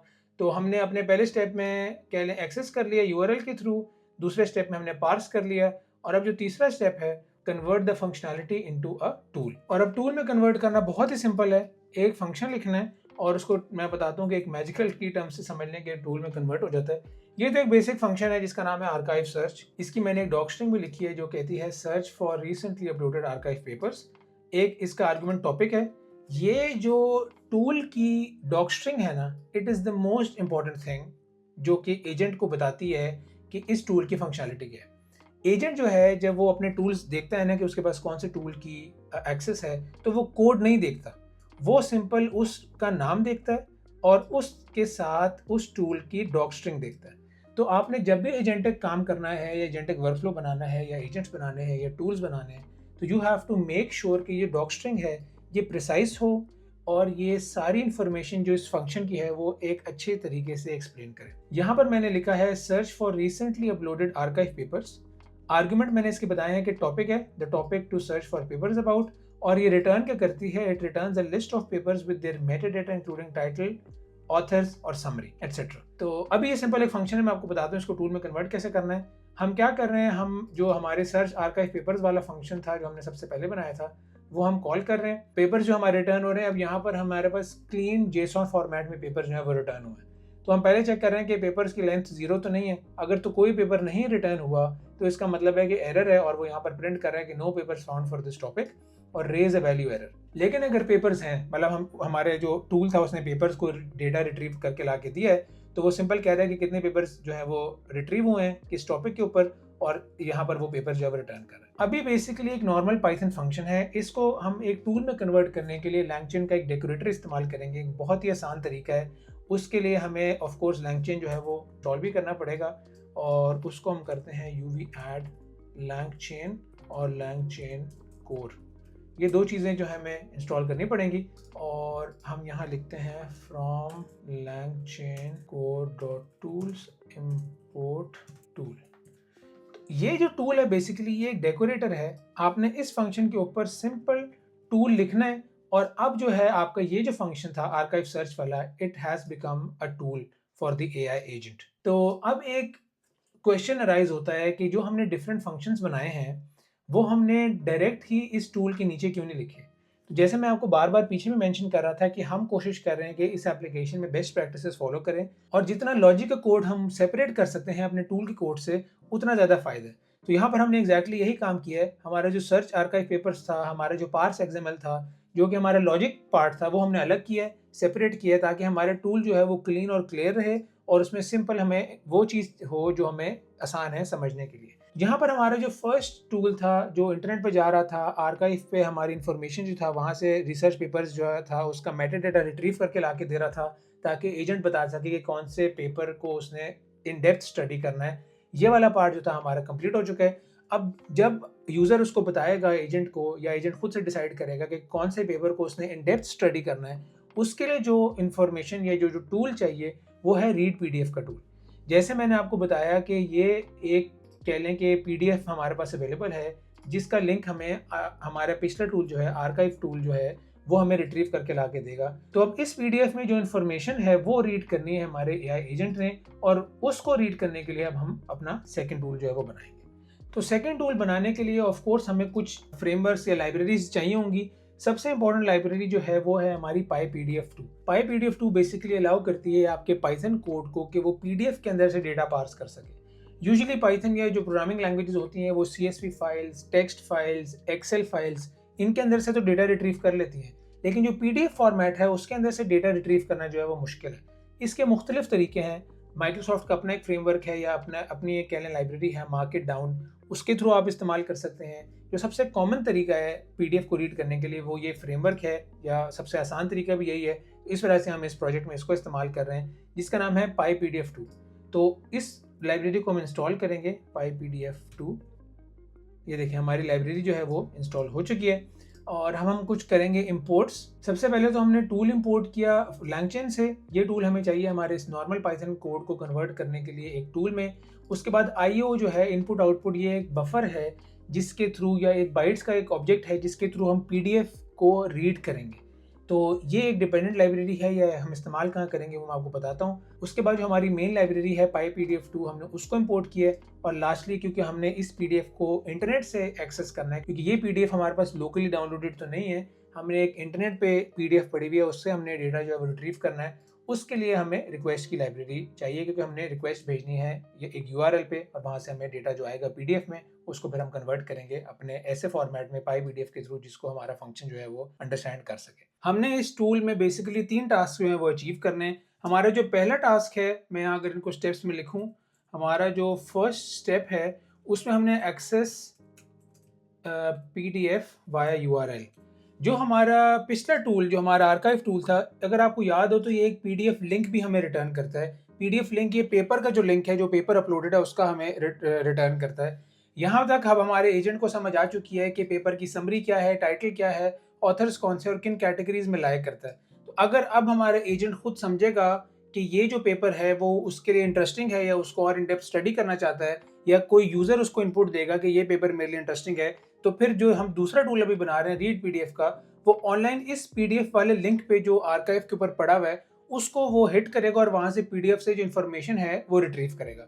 उसके लिए हमें सबसे पहले ये काम करना है कि हमने PDF को URL के थ्रू एक्सेस करना है। स्टेप 2 में हमने इस पीडीएफ को जो हमें इंटरनेट पे पड़ा हुआ है, कहीं हमारे लोकल फ़ोल्डर में नहीं है, उसको हम डायरेक्टली पढ़ नहीं सकते। हम पहले बाइट्स में उसका वैल्यू जो है, डेटा जो है रीड करेंगे और फिर उसको हम पार्स करेंगे। और स्टेप 3 में हमने क्या करना है, सिंपली जो हमारा डेटा आ चुका होगा, उसमें से हमने टेक्स्ट रिट्रीव करना है। पहले तो हमारे पास पीडीएफ का डेटा आएगा कि ये पीडीएफ का पूरा डेटा है। उसके अंदर पीडीएफ का भी मेटा डेटा होगा और बाकी और इन्फॉर्मेशन होगी जो इंटरनेट से हमारे पास आएगी। लेकिन स्टेप 3 में हमने सिर्फ उसके अंदर का टेक्स्ट जो है, वो हमने एक्सेस करना है। और स्टेप 3 में हम करेंगे रिट्रीव टेक्स्ट फ्रॉम पीडीएफ। तो ये 3 हमारे मेन टास्क हैं। इसको आप डिफरेंट फंक्शंस में भी लिख सकते हैं, आप इसको एक पूरे टूल में भी बना सकते हैं, लेकिन ये क्योंकि बेसिक इतने आसान बना दिए हैं PyPDF2 ने कि अब हमें इसको सेपरेट फंक्शंस में लिखने की जरूरत नहीं है। तो फर्स्ट स्टेप के लिए हमने सिर्फ एक लाइन ऑफ कोड जो है वो इस्तेमाल करना है। जैसे हमने आर्काइव टूल में एक रिक्वेस्ट लाइब्रेरी के थ्रू हमने रिक्वेस्ट भेजी थी, अगर आपको याद हो, ये है यहाँ पर हमने जो ये URL बनाया था और रिक्वेस्ट भेजी थी, एग्जैक्ट यही काम हमने रीड पीडीएफ वाले टूल में भी करना है। उसको हमने अचीव किस तरह करना है मैं आपको बताता हूँ। पहले तो हम URL को डिफाइन करेंगे। ये URL तो अभी हम हार्ड कोड कर रहे हैं टेस्टिंग के लिए, लेकिन जब ये एजेंट काम करेगा तो वो हार्ड कोडेड URL पे काम नहीं करेगा। वो जो उसको दूसरे टूल्स URL प्रोवाइड करेंगे वो उन पे जो है वो इस टूल को टेस्ट करेगा। लेकिन क्योंकि अब हमने हर टूल को सेपरेटली टेस्ट भी करना है, तो हम यहाँ पर हार्ड कोड कर रहे हैं URL। और हार्ड कोड URL करने का हमारे पास बेस्ट तरीका ये है कि जो एक्चुअल पेपर एग्जिस्ट कर रहा है, फॉर एग्जाम्पल ये जो PDF का लिंक है, इसको हम पार्स करें अपने टूल को और इसके ऊपर हम अपनी टेस्टिंग करें कि क्या इसके अंदर की इंफॉर्मेशन सही से हमारा जो टूल है वो लेकर आ रहा है कि नहीं। हम साथ इसको खोल भी लेते हैं ताकि हम जो है वो चेक करते रहें कि इसकी इंफॉर्मेशन एक्यूरेट है या नहीं। ये सेम वही पेपर है, कट टू नेक्स्ट। तो इसके ऊपर हम अपनी टेस्टिंग करेंगे। यहाँ पर हमने अपने URL दे दिया और दोबारा सेम वही कॉल जो है हमने भेजनी है रिक्वेस्ट की। और इसका जो रिस्पॉन्स आएगा, जैसे अगर आपको याद हो कि रिस्पॉन्स जो है वो पूरा एक ऑब्जेक्ट होता है, उसमें मुख्तलिफ चीज़ें जो हैं वो क्या नाम है एग्जिस्ट करती हैं, लेकिन हमें जो रिक्वायर्ड इन्फॉर्मेशन है उसको फिल्टर करके हमने जो है वो कंज्यूम करना है। तो यहाँ पर अगर हम टेस्ट करने के लिए प्रिंट करें रिस्पॉन्स, तो देखते हैं हमारा कोड किस तरह काम करता है। uv run read pdf.py और इसको 200 या रिस्पॉन्स 200 टाइप कोई चीज़ देनी चाहिए। ये देखें रिस्पॉन्स हमारा सक्सेसफुल है। हमें जो मेन चीज़ चाहिए वो है कंटेंट। तो ये देखते हैं कि रिस्पॉन्स का कंटेंट क्या आ रहा है। अगर हम इसको रन करते हैं तो एक बड़ी वियर्ड चीज़ें मेरे ख्याल से हमें शो करनी चाहिए। ये देखें ये बाइट्स जो है वो शो हो रही हैं और काफ़ी ज़्यादा डेटा है। मैं इसको कैंसिल करता हूँ। ये कह लें कि कॉन्टिन्यूस बाइट्स जो है वो हमें शो कर रहा है। हमें इस चीज़ की सेंस बनाने के लिए हमें सेकंड स्टेप की ज़रूरत है, जिसको मैंने कहा है कि हमें इसको रीड इस तरह करना है कि हम जो है इस इंफॉर्मेशन को इस्तेमाल कर सकें और उससे सेंस बना सकें।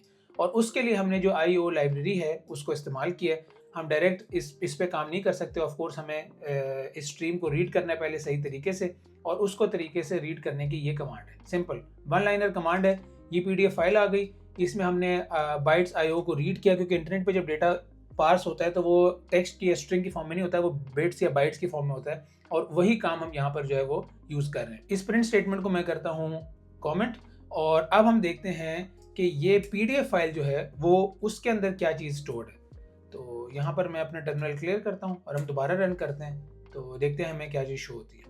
ये देखें एक ऑब्जेक्ट आ गया, उसने बता दिया कि बाइट्स ऑब्जेक्ट है। हमने अब इसको एक्सेस करना है। उसको एक्सेस करने के लिए हमें थर्ड स्टेप की जरूरत है। हमने इसमें से टेक्स्ट निकालना है PDF के थ्रू, और उसके लिए हमने जो अपनी लाइब्रेरी इस्तेमाल की थी या फ्रेमवर्क इस्तेमाल किया था PyPDF2, हम उसको यहाँ पर इस्तेमाल करेंगे और ये PDF फाइल जो है उसमें से टेक्स्ट निकालेंगे। सिंपल वन लाइनर चीज़ें हैं, लेकिन कॉन्सेप्चुअली ये 3 डिफरेंट अलग काम है। इस तरह से मैंने इनको 3 स्टेप्स में डिवाइड किया है। यहाँ पर हमने क्या किया है, जो इन्फॉर्मेशन हमारी PDF फाइल में एग्जिस्ट कर रही थी उसको हमने सिंपल PyPDF2.pdf रीडर के थ्रू जो है हमने एक्सेस किया है। और अब देखते हैं कि हमारे PDF रीडर में जो है बेसिकली क्या चीज़ स्टोर्ड है। पहले उसने बाइट्स ऑब्जेक्ट बताया, वो यहाँ पर उसने मेमोरी लोकेशन बताई कि किधर पॉइंटर में स्टोर्ड है। अब उसने कहा है कि एक PDF रीडर का ऑब्जेक्ट है। तो अब यहाँ तक हमारे पास PDF का जो ऑब्जेक्ट है वो क्रिएट हो चुका है। मैं इस PDF के ऑब्जेक्ट के अंदर से जो हमारे रिसर्च पेपर की इंफॉर्मेशन है उसको पार्स कर सकता हूँ। फॉर एग्जाम्पल अगर मैं देखना चाहता हूँ, अभी हम UI पे हैं, अभी मैं देखना चाहता हूँ कि इस रिसर्च पेपर के पेजेस कितने हैं, तो हमें यहाँ पर तो नज़र आ रहा है कि इसके 16 पेजेस हैं। अगर आप यहाँ खोलेंगे तो हम बॉटम में नज़र आ रहा है कि इसके 16 पेजेस हैं। लेकिन अगर मैं कोड के थ्रू देखना चाहता हूँ कि जो URL पे जो रिसर्च पेपर पड़ा है उसके पेजेस कितने हैं, तो वो इस PyPDF2 के थ्रू बहुत आसान है। हमने सिंपल करना क्या है कि हमने लेंथ देखनी है और इसके हमने एक मेथड को कॉल करना है पेजेस। अब हमें यहाँ पर 16 जो है वो रिस्पॉन्स शो होना चाहिए। मैं कोड को रन करता हूँ, देखते हैं कि हमारे कितने पेजेस जो हैं वो उसने रीड किए। ये देखें परफेक्ट। तो 16 ही पेजेस यहाँ पर हमारा कोड शो कर रहा है, और असल में भी इस रिसर्च पेपर के 16 पेजेस हैं। तो हमारा कोड यहाँ तक हमने जो टेस्ट करना था वो फंक्शनलिटी हमने टेस्ट कर लिया और हमारा समझ लें कि जो काम हमने बनाना था, ये जो चीज़ हमने बनानी थी वो बेसिक सेटअप हो चुका है। लेकिन हमें सिर्फ पेजेस नहीं चाहिए। मेन बात यह है कि अब हमने इन पेजेस के ऊपर से जो टेक्स्ट अवेलेबल है उसको रीड करना है। जो ये एब्स्ट्रैक्ट अवेलेबल है, जो इंट्रोडक्शन अवेलेबल है, हमें वो इन्फॉर्मेशन चाहिए। तो उसको इस्तेमाल करने के लिए हम क्या करेंगे, हम पेज बाय पेज पूरी पीडीएफ के ऊपर लूप करेंगे और उस पीडीएफ के ऊपर से हम जो टेक्स्ट है उसको एक्सट्रैक्ट करके एक स्ट्रिंग बनाएंगे और उस स्ट्रिंग को जो है वो फिर हम इस्तेमाल करेंगे। ये काम हम बाय पीडीएफ 2 के साथ कर सकते हैं। इसके लिए बहुत ही आसान कोड है। मैं यहाँ पर आपको जो है वो कोड कॉपी पेस्ट करता हूँ ताकि हमारा साथ साथ काम भी चलता रहे। तो ये देखिए, ये हमने नंबर ऑफ पेजेस उसी तरह length of PDF reader dot pages कर दिया और यहाँ पर हमने क्या किया है कि एक टेक्स्ट का एक वेरिएबल डिफाइन किया है और उस वेरिएबल में यहाँ पर हमने अभी एम्प्टी स्ट्रिंग रखी है। हम कर क्या रहे हैं कि हम पेज बाय पेज लूप कर रहे हैं इस पेजेस वाली ऑब्जेक्ट पे। ये देखें, for I page in enumerate PDF reader dot pages 1 से शुरू करेगा और एक्सट्रैक्ट करना है हमने पेज में से टेक्स्ट, और इस पेज में से टेक्स्ट एक्सट्रैक्ट करने का ऑलरेडी बिल्ट इन फंक्शन है। हमने यहाँ कुछ नहीं किया, ये जो PyPDF2 का जो बिल्ट इन फंक्शन है वो यहाँ पर हम इस्तेमाल कर रहे हैं। तो ये कर क्या रहा है कि ये टेक्स्ट जो एम्प्टी स्ट्रिंग थी उसमें हर पेज का जो डेटा है वो हम एक्सट्रैक्ट करके एंटर करता है और उसको एक नई लाइन के बाद जो है नए पेज पे चले जाता है। तो यहाँ तक हमारा जो टेक्स्ट एक्सट्रैक्शन का काम था पीडीएफ से वो कंप्लीट हो चुका है। हमने बहुत ही सिंपल तरीके से इस काम को अचीव किया और बहुत ही कह लें सोफिस्टिकेटेड तरीके से अचीव किया है। URL हमारे पास था एक, ये URL हमने तो टेस्टिंग के लिए लिखा है, लेकिन जब हम टूल एक्चुअल बनाएंगे, इस कोड को टूल में कन्वर्ट करेंगे तो हम इसको URL नहीं देंगे। ये URL एजेंट खुद जो है दूसरे टूल से एक्सेस करेगा। ये ब्यूटी है एजेंटिक वर्कफ्लो की कि आपके टूल्स जो हैं वो उनसे जो डेटा आता है अब वो एजेंट खुद डिफाइन करता है किस तरह मैंने उसको इस्तेमाल करना है। जिस तरह एक इंसान है, फॉर एग्जांपल अगर मैं सिर्फ ये टूल्स बनाता हूँ और मैं जो हूँ एजेंट नहीं बनाता, मैं एजेंट के तौर पर खुद इस्तेमाल करता हूँ इन 3 टूल्स को, तो मैं भी यही करूँगा। पहले मैं आर्काइव टूल पे कोई अपना टॉपिक दूंगा, वो मुझे 5 या 7 पेपर्स ला के देंगे और पेपर्स के साथ PDF लिंक्स भी देंगे।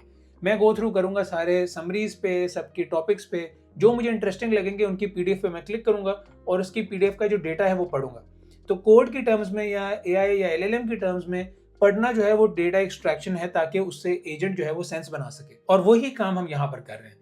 ये URL हमने हार्ड कोड किया, उसके बाद हमने जो रिस्पॉन्स आया था उसको पहले हमने बाइट्स में लोड किया और उसके बाद हमने PDF रीडर का एक ऑब्जेक्ट बनाया जिसमें हमारे पास अब PDF जो एक्चुअल PDF है वो हमने स्टोर कर लिए।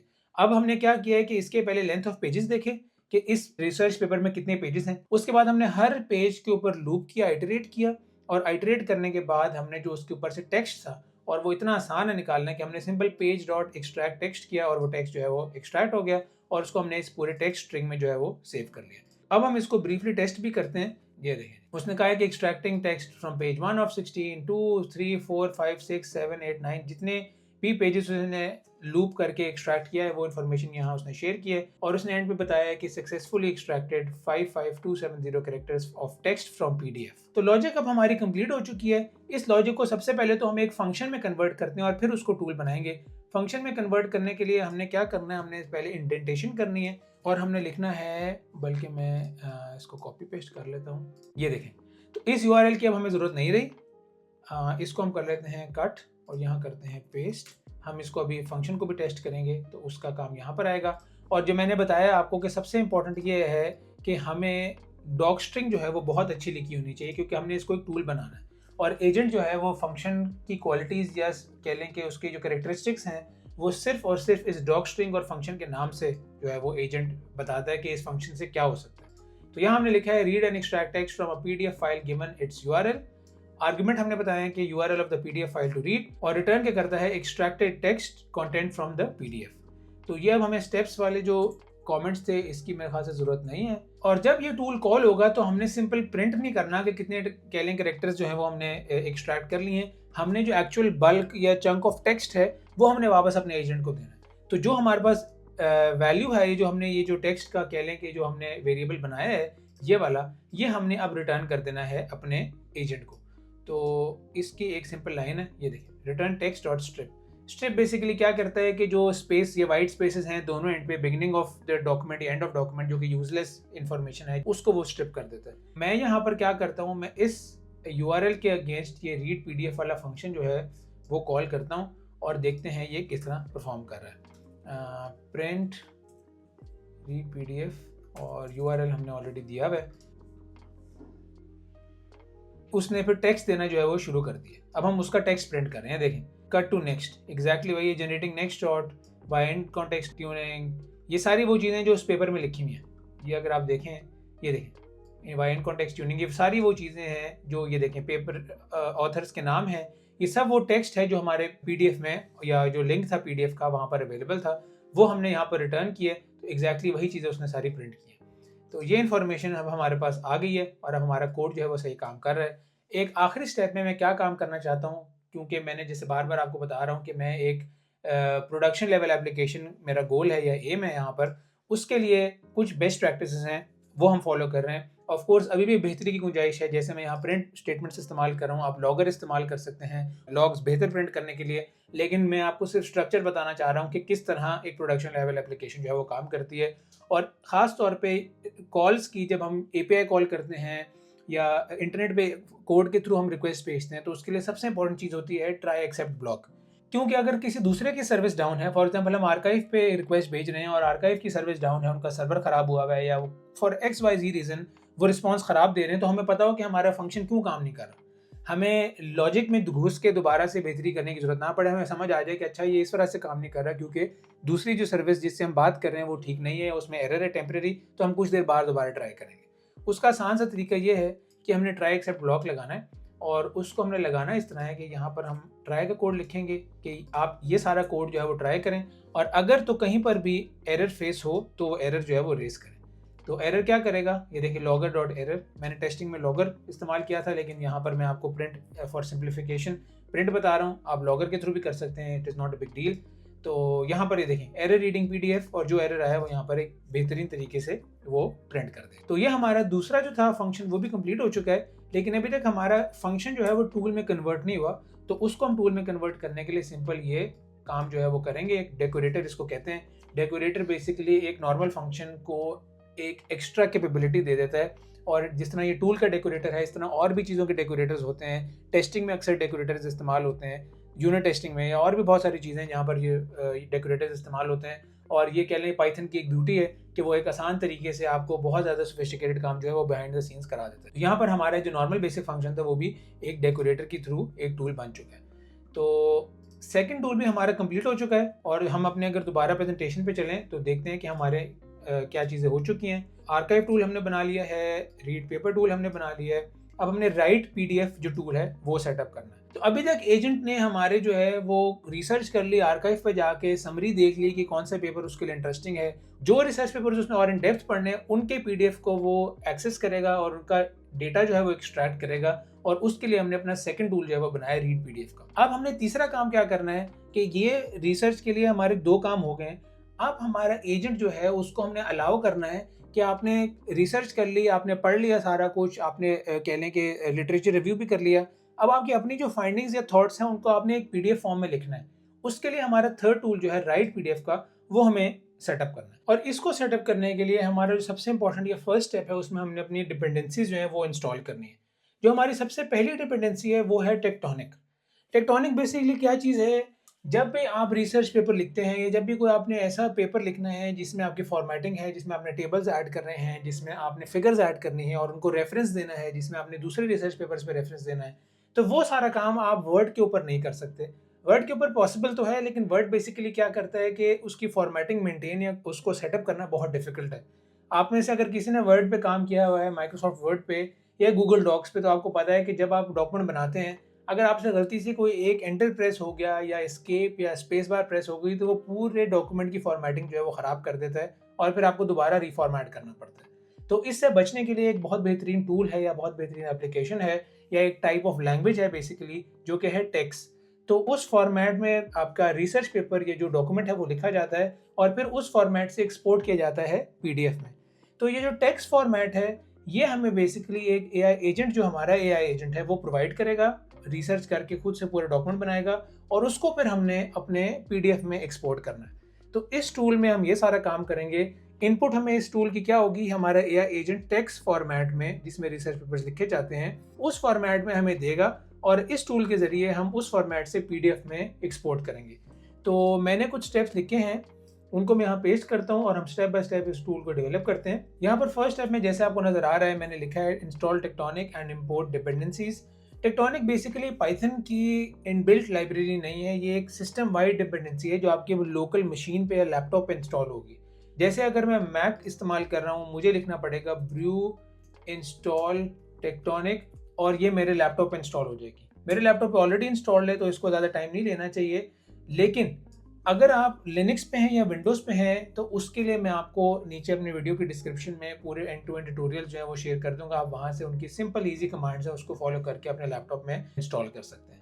ये बहुत लाइट वेट है, ये बहुत हैवी ऐसा टूल नहीं है जिसके लिए आपको बहुत सोफिस्टिकेटेड या बहुत तगड़ा लैपटॉप चाहिए। ये बहुत आराम से आपके लैपटॉप पे किसी भी लैपटॉप पे इंस्टॉल हो जाएगा। जैसे मैंने बताया कि इसकी इन डेप्थ इंस्टॉलेशन गाइड जो है वो मैं अपने वीडियो की डिस्क्रिप्शन में शेयर कर दूंगा। तो टेक्टोनिक हमने इंस्टॉल कर लिया है। अब हम कुछ डिपेंडेंसी जो है उनको इम्पोर्ट करते हैं और देखते हैं कि हमें कहाँ किस चीज़ की ज़रूरत पड़ेगी। सबसे पहले तो हमें ये टूल वाली डिपेंडेंसी चाहिए या लैंगचेन की जो फंक्शनलिटी है, जो डेकोरेटर है, जो हमारे फंक्शन लॉजिक फंक्शन को टूल में कन्वर्ट करेगा। डेट टाइम हमें एक यूनिक फाइल नेम के लिए चाहिए, वो मैं आपको अभी अगले स्टेप में बताता हूँ कि हमें कहाँ चाहिए। इसका हमें स्टेप 3 में ज़रूरत पड़ेगी डेट टाइम की। और पाथ लिब की हमें ज़रूरत पड़ेगी डायरेक्टरी बनाने के लिए स्टेप 2 में, जहाँ पर हम अपने आउटपुट में एक्सपोर्ट करेंगे अपने रिजल्ट्स। टेस्टिंग के दौरान मैंने यहाँ पर बिल्ड किया है, आप देख सकते हैं यहाँ पर पीडीएफ जो है वो एक्सपोर्ट हुई भी है। इसको यहाँ से मैं डिलीट करता हूँ ताकि हम जब दोबारा कोड रन करें तो ये स्क्रैच से बिल्कुल फ्रेश स्टार्ट हो। तो ये बेसिकली पाथ लिब क्या करेगा कि एक नया फोल्डर बनाएगा, क्योंकि हम नहीं चाहते कि जहाँ पर हमारा फोल्डर में कोड है उसी क्या नाम है फोल्डर में आउटपुट फाइल पाथ जो है या आउटपुट फाइल जो है वो पीडीएफ एक्सपोर्ट हो। हम एक नया फोल्डर बनाना चाहते हैं ताकि जो है हमारे जो आउटपुट्स हैं टेक्स्ट फाइल की या पीडीएफ फाइल की वो ज़रा सेफ एंड सिक्योर रहें, वो एक ज़रा डिफरेंट एनवायरनमेंट में रहें। और सब प्रोसेस किस काम के लिए इस्तेमाल होता है? सब प्रोसेस बेसिकली आपके CLI टर्मिनल पे जो आप कमांड लिखते हैं, फॉर एग्जांपल अगर आपने PWD लिखा है, प्रिंट वर्किंग डायरेक्टरी, तो ये वाली कमांड्स या LS की ये वाली जो कमांड्स हैं, कोई भी टर्मिनल पे अगर आपने कमांड लिखनी है, उस कमांड को आपके पास 2 तरीके हैं लिखने के। एक तो ये तरीका है कि मैं टर्मिनल पे जाकर खुद LS लिखूंगा और मेरे क्या नाम है फोल्डर की जितनी डायरेक्टरीज हैं अंदर या फाइल्स हैं वो लिस्ट हो जाएंगी। दूसरा तरीका ये है कि अगर मैंने कोड के थ्रू ये काम करना है, कोड के थ्रू कोई कमांड मैंने टर्मिनल पर रन करनी है, तो मुझे सब प्रोसेस की जरूरत है। कोड में हमारे स्टेप 4 में बेसिकली सब प्रोसेस और SHUTL की जरूरत आएगी, लेकिन मैंने सारी इंपोर्ट जो है वो कर ली है। हमारा जो फर्स्ट स्टेप था वो कंप्लीट हो चुका है। अब सेकंड स्टेप में हमने क्या करना है, हमने डायरेक्टरी बनानी है। डायरेक्टरी जैसे मैंने बताया कि हमने आउटपुट की एक नई डायरेक्टरी बनानी है, उसके लिए सिंपल 2 लाइंस ऑफ कोड है, वो हमने कॉपी पेस्ट करना है। कर क्या रहा है ये कोड की पहली जो लाइन है उसमें हम एक फोल्डर का नाम बता रहे हैं और यहाँ पर आपको नजर आएगा कि पाथ की जो लाइब्रेरी थी वो हमारी इस्तेमाल हुई है।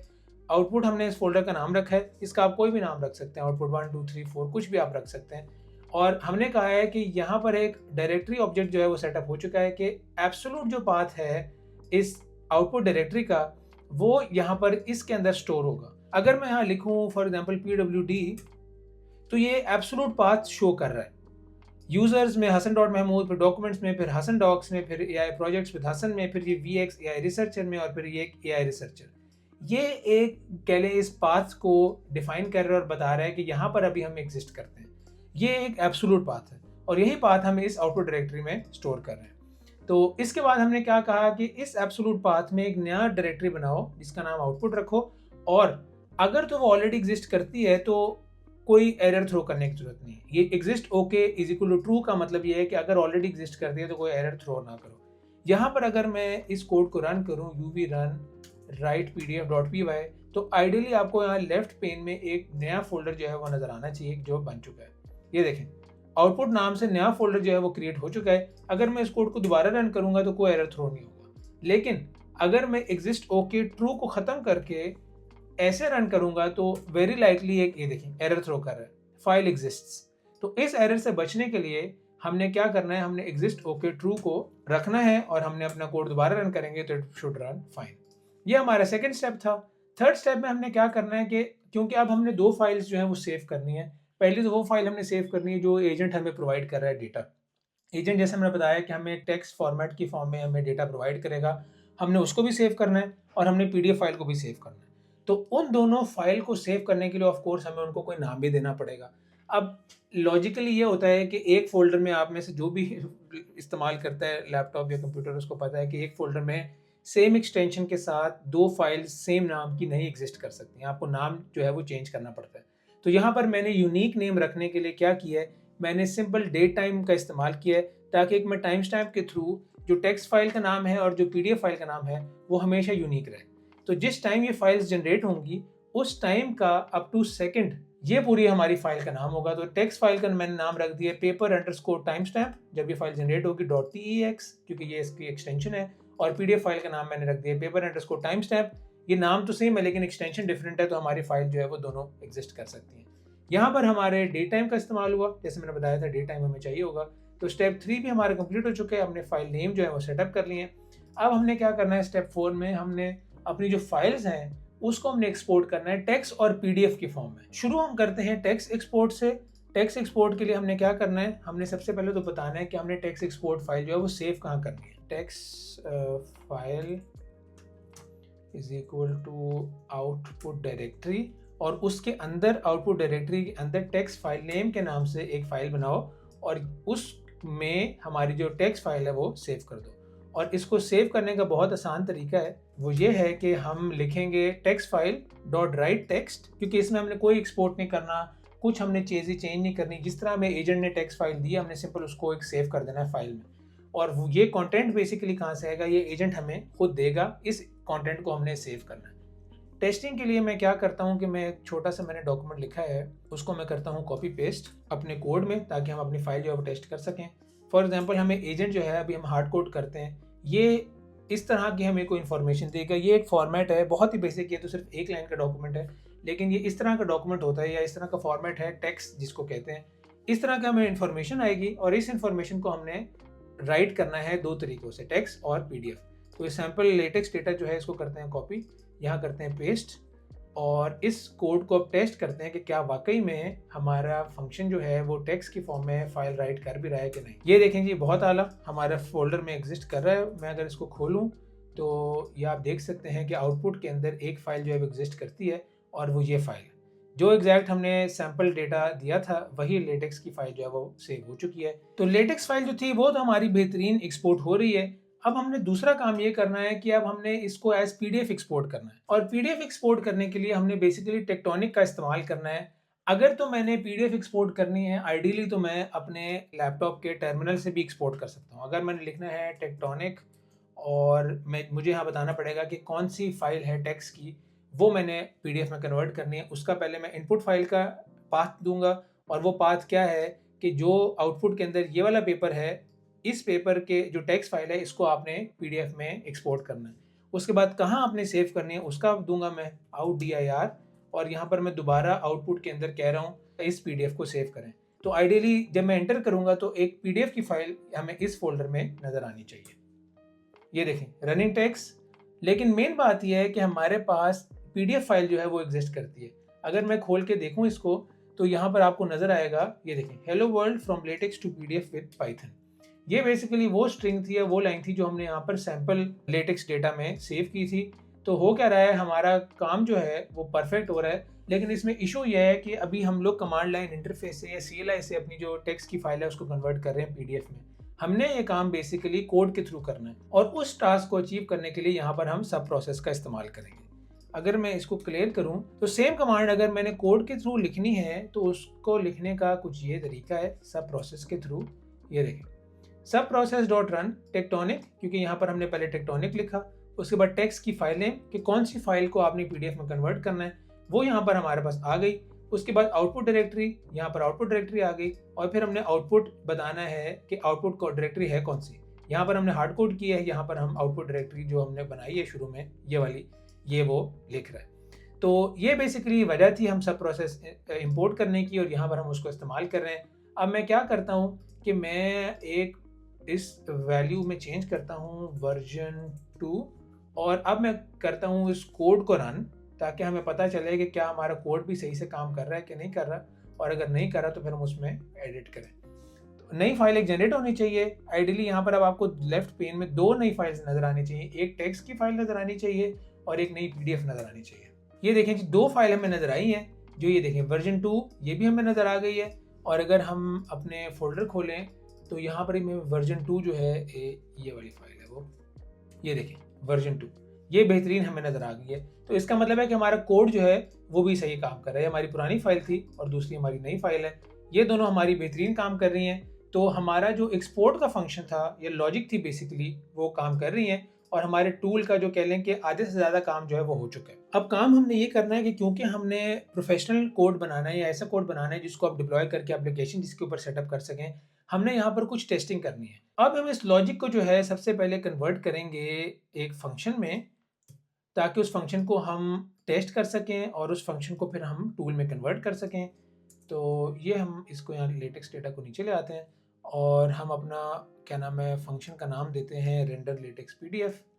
ये आ गया। लेटेक्स कंटेंट हमारा जो है वो हमने यहाँ सैम्पल लेटेक्स डेटा हमें नहीं चाहिए, हम लेटेक्स कंटेंट चाहिए।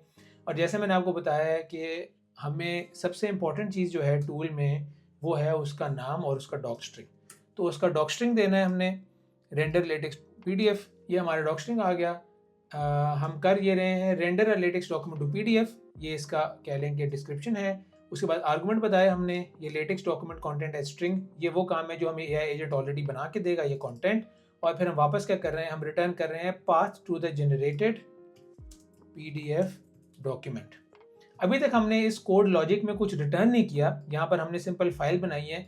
तो अब एजेंट को पता कैसे चलेगा कि क्या फाइल जनरेट हो चुकी है और कहाँ जनरेट हुई है, उसको बताने के लिए हमें कुछ चीज़ें रिटर्न करनी पड़ेंगी। सबसे पहले तो हम चेक करेंगे कि क्या वाकई में फाइल जनरेट हुई है या नहीं हुई, और उसको चेक करने का तरीका और रिटर्न का मैं आपको बताता हूँ। बड़ा सिंपल कोड है।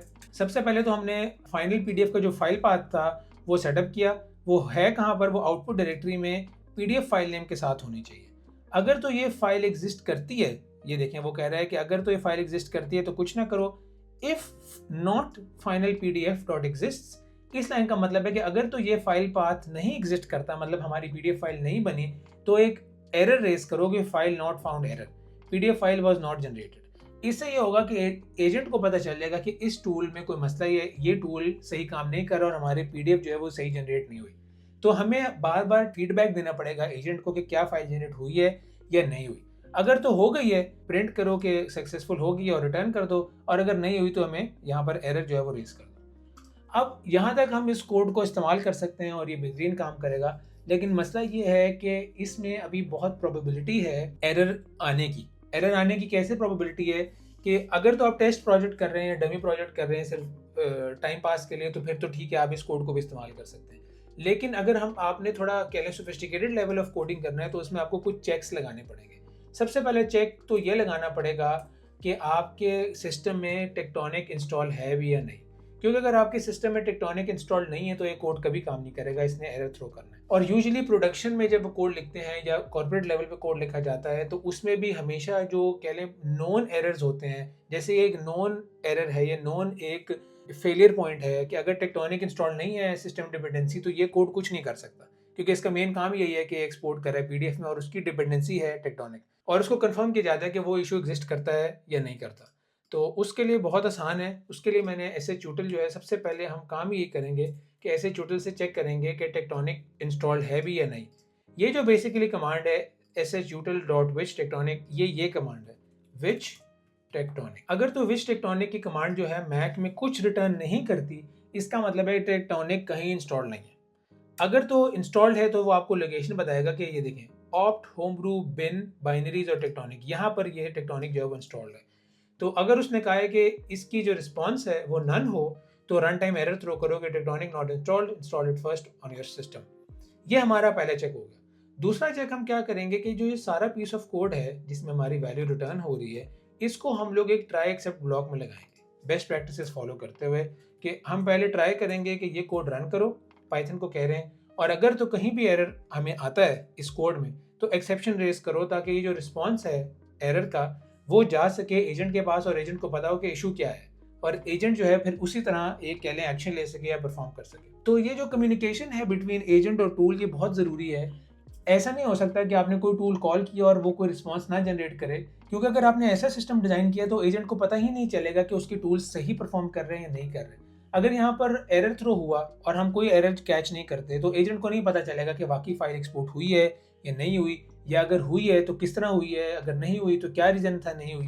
तो इस वजह से हम कोशिश करेंगे कि जहाँ पर हम एरर कैच कर सकते हैं उसका हम एक लॉजिक लगाएं और उसको कैच करें और उसको रिटर्न करें टू द एजेंट, ताकि एजेंट जो है वो नेसेसरी एक्शन ले सके। यहाँ पर मेरे ख्याल से हम अपना काम जो कंप्लीट कर चुके हैं, सिर्फ एक चीज़ रह गई है, वो हम फाइनल टेस्टिंग के बाद उसको कन्वर्ट करेंगे। वो ये है कि यहाँ पर हमने टूल जो है वो डेकोरेटर इस्तेमाल करना है और इस फंक्शन को हमने टूल में कन्वर्ट करना है। मैं एक फाइनल टेस्टिंग करना चाहता हूँ इस कोड के साथ, वर्जन 3 के साथ, और हम देखते हैं इस फंक्शन को करते हैं कॉल, और यहाँ पर होगा सैम्पल लेटेक्स कंटेंट और सैम्पल लेटेक्स डेटा, और देखते हैं कि क्या हमारा तीसरी फाइल जनरेट होती है कि नहीं। ये देखें जी, बेहतरीन तीसरी फाइल भी जनरेट हो गई है। और अगर मैं यहाँ पर इस आउटपुट के फोल्डर में जाके थर्ड फाइल जो है उसको ओपन करूँ तो ये देखें बेहतरीन, hello world from LaTeX to PDF version 3।